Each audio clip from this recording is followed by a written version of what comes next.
We are in John chapter 2 of the NIV Bible. On the third day, a wedding took place at Cana in Galilee. Jesus' mother was there, and Jesus and his disciples had also been invited to the wedding. When the wine was gone, Jesus' mother said to him, "They have no more wine." "Dear woman, why do you involve me?" Jesus replied, "My time has not yet come." His mother said to the servants, "Do whatever he tells you." Nearby stood 6 stone water jars, the kind used by the Jews for ceremonial washing, each holding from 20 to 30 gallons. Jesus said to the servants, "Fill the jars with water." So they filled them to the brim. Then he told them, "Now draw some out and take it to the master of the banquet." They did so, and the master of the banquet tasted the water that had been turned into wine. He did not realize where it had come from, though the servants who had drawn the water knew.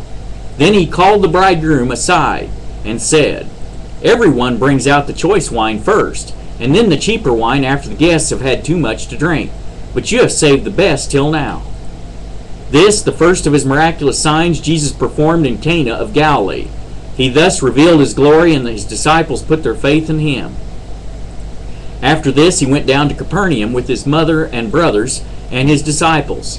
There they stayed for a few days. When it was almost time for the Jewish Passover, Jesus went up to Jerusalem. In the temple courts he found men selling cattle, sheep, and doves, and others sitting at tables exchanging money. So he made a whip out of cords and drove all from the temple area, both sheep and cattle. He scattered the coins of the money changers and overturned their tables.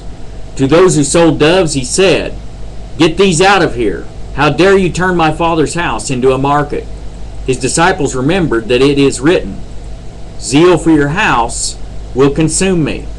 Then the Jews demanded of him, "What miraculous sign can you show us to prove your authority to do all this?"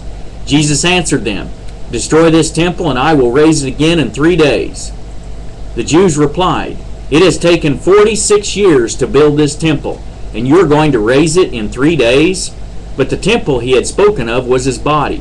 After he was raised from the dead, his disciples recalled what he had said. Then they believed the scripture and the words that Jesus had spoken. Now while he was in Jerusalem at the Passover feast, many people saw the miraculous signs he was doing and believed in his name. But Jesus would not entrust himself to them, for he knew all men. He did not need man's testimony about man, for he knew what was in a man.